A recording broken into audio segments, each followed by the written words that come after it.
안녕하세요, 롱장입니다. 오늘은 월세 계약이 있어서 밖에 나왔는데요. 이번 월세 계약건은 저한테 약간 새로운 경험이에요. 왜 그러냐면은 제가 요거는 매수한 지 오래됐어요. 한 10년 가까이 됐는데 매수 가격이 한 1억 8천 정도 되는 24평짜리 아파트거든요. 물론 지금 가격이 달라요. 근데 월세를 이번에 보증금 2천에 월세 110만 원에 계약을 했는데 이게 따져보면 수익률이 상가보다 높게 나오고 있어요. 근데 월세가 엄청나게 오른 거거든요. 제 기억이 맞다면 제가 매수할 당시에 여기 월세가 60만 원이 안 됐어요. 55, 62 정도였는데 갑자기 미친듯이 오르더니 110까지 치고 올라간 거거든요. 그래서 야, 이게 새로운 형태의 시장이 열리긴 열리는구나 라는 생각이 들더라고요. 물론 다주택자라면 이 안에 들어간 세금 때문에 월세를 이만큼 받아봤자 별 소용은 없겠죠. 그리고 요새 제가 영상 보시면 5월달 시장이 어떻다란 얘기가 좀 예전보다 적죠. 왜 그러냐면은 제가 좀 양심 고백을 할게요. 제가 정규 기간 동안에는 저희 직원분들한테 추가적으로 인센을 드리면서 시장을 돌아요. 전국을.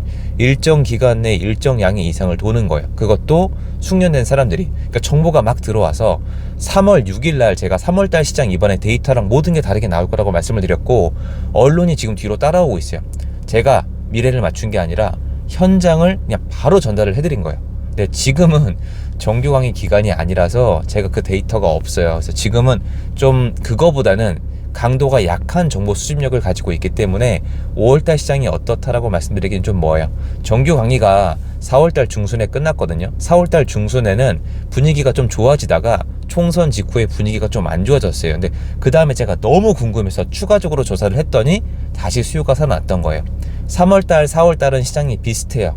데이터는 4월달이 조금 더 좋게 나올 수도 있지만 저는 비슷하다고 느끼고 있고 5월달은 좀 지켜보셔야 돼요. 제가 지금 말씀드리기에는 좀 애매한 부분이 있어요. 시장이 안 좋아진 건 아니고요. 데이터가 예전이랑 다른 형태로 나올 거예요. 다른 속도로 다른 형태로 시장이 그렇게 돌아가는데 그 안에 여러분이 알아두시면 참 좋은 거 두 가지에 대해서 시장에서 지금 일어나고 있는 현상이에요. 전달을 해드릴게요. 오늘 제목은 Yes I Can이에요. 난 할 수 있습니다. 뭔 뜻이냐면은 시장이 변한 부분이 점점 생겨나고 있어요. 자, 첫 번째로 저는 사실 이 현상은 지금 태어나서 처음 봐요. 지금 강동구 쪽에 가면 하남 미사랑 강동이랑 이 인근이 전세가 약세예요. 매매가는 조금 별도인데요. 전세가 왜 약세냐? 진짜 둔촌주공 때문에 그래요. 근데 둔촌주공 입주가 11월 달 이후거든요. 근데 사람들이 지금 일로 오고 있어요. 그래서 가서 여쭤봤는데 여기 왜 오시냐고 했더니 답변이 제 기가 차서 말을 못했는데 뉴스에서 봤대요. 여기 전세가가 제일 싸다고. 그러니까 인터넷이랑 뉴스에 지금 이게 돈대요. 이쪽에 전세가 제일 싸다고. 미리 구해야 된다고. 그래서 그 얘기를 했어요. 엉터리다. 왜냐면 말이 안 되는 게 11월 달 이후에 입주잖아요. 지금 5월 달이란 말이에요. 그럼 지금 거의 반년 가까이 남은 건데 말이 되냐라고 했는데 설명을 듣고 제가 할 말이 딱 없어졌어요. 뭐냐면은 우리 집에 내가 세입자인데 집주인이랑 얘기했더니 몇 달 더 있다고 나간다고 했더니 좋아하더라. 무슨 말인지 아시죠? 그러니까 임차인이 아직 갑인 곳에 살고 있는 분들은 강동구 전세 계약 기간이 좀 변해도 큰 문제가 없는 거예요. 플러스 알파로 여태까지 제가 예전에 말씀드린 거 있잖아요. 고시원이나 부모님 댁이나 원룸이나 오피스텔에 월세로 피신해 있던 분들, 그분들 계약 종료 기간이 다소 자유로운 분들은 여기를 지금 찾는 거예요. 근데 이유가 뭐예요? 언론이 홍보를 해주고 있기 때문이에요. 뭐라고 홍보를 해주고 있죠? 제일 싸다, 가장 싸다, 새 아파트다. 그러니까 이게 시장 구조가 이게 되는 거예요. 옛날에 이런 거 안 됐거든요. 전세 계약이 6개월 정도 남아있는 상태에서 지금 이렇게 계약을 해버린다는 게 이론상 원래 맞지 않거든요. 그런데 지금 시장 상황이 임차인분들이 그걸 조율할 수 있는 상황, 그리고 정상 계약이 아니라 피신해 있던 분들, 이제 아까 부모님 댁 이런 말씀을 드렸잖아요. 그런 분들 때문에 이게 가능해요. 근데 전 이런 상황을 보면서 어떤 생각이 문득 들더라고요.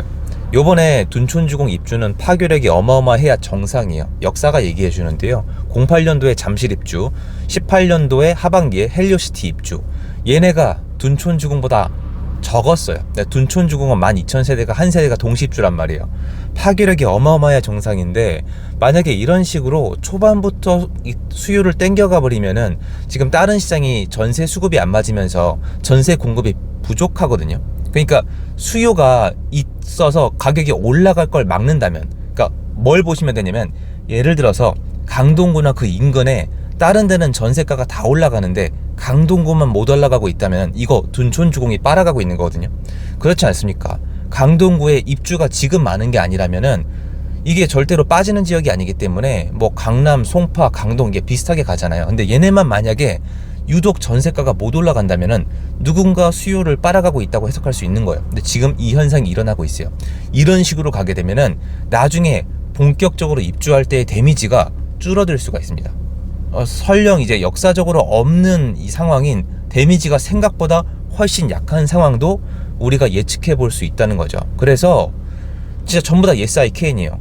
임차인 분이신데 둔촌주공 11월 달 이후에 입주인데 11월 달이 아닐 수도 있는데 입주하실 수 있겠어요? 이거 입주 시기 조율할 수 있으시겠어요? yes I can 할 수 있어요. 우리 집주인들이 내 말 들어준대요. 요거 가능하고요. 그리고 또 하나는 뭐냐면 이 전세 시장 때문인데요.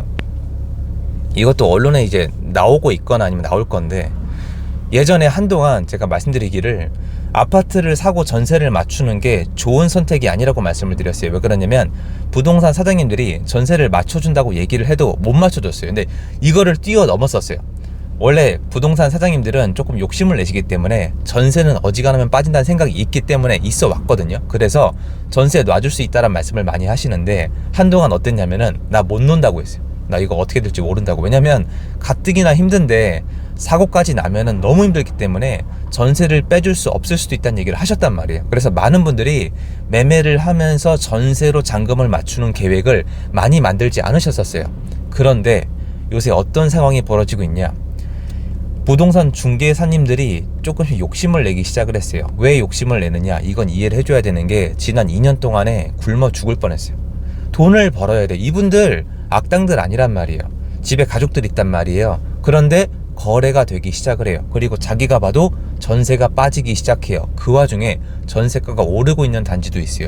그런데 지금 문제는 뭐냐면은 투자자가 나와서 갭으로 해주세요가 이게 아니에요. 저 현장에서 제가 아는 한도 내에선 다 확인을 한 거예요.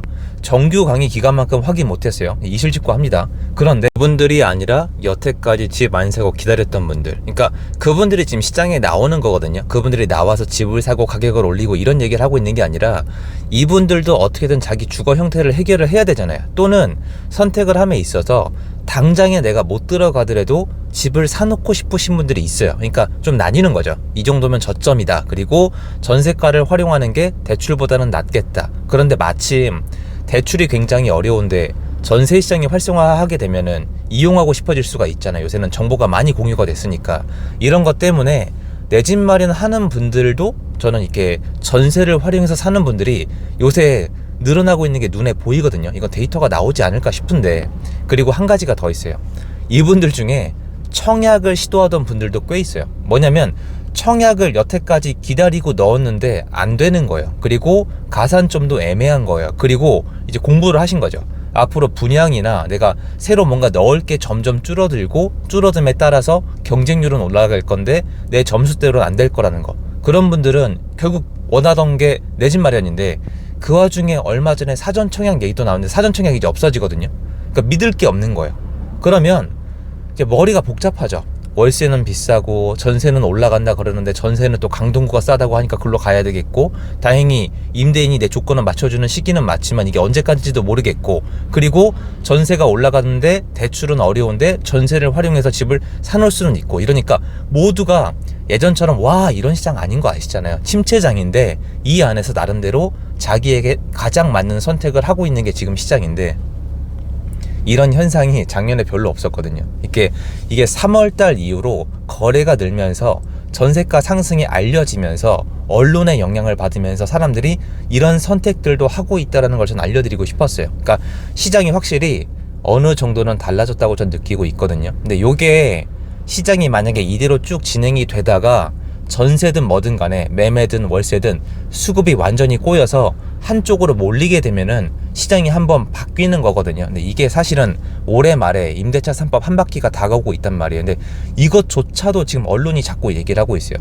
전세가 올라가고 있다. 강동구가 전세가 제일 싸다. 앞으로 신규 공급이 부족하다. 사전 청약이 없어진다. 이게 뉴스에 지금 도배가 되고 있단 말이에요. 그러면 소비자들은 불안해진단 말이에요. 언제든 내가 원하는 형태로 내 능력 한도 내에서 주거 형태를 선택할 수 있어야 좋은 시장인데, 지금 시장은 비슷하지도 않고요. 철저하게 개입되어서 시스템이 망가져 있는 엉망진창인 시장이라고 저는 생각을 해요. 그러니까 이걸 시장이라고 표현하는 게 맞을지도 모르겠습니다. 근데 이 안에서 각자 살아남기 위해서 사람들이 움직이고 있다. 그리고 오늘 제가 말씀드린 현상이 앞으로 시장에 퍼져나갈지에 대해서 같이 지켜보면 좋겠다. 요거 말씀드리고 싶어서 좀 현장에 나왔다가 말씀을 드렸습니다. 시장이 많이 변했어요. 예전이랑 변한 면이 많기 때문에 여기에 적응해서 앞으로 분석을 하고 말씀드릴 수 있도록 하겠습니다. 감사드리고요. 좋은 하루 되십시오.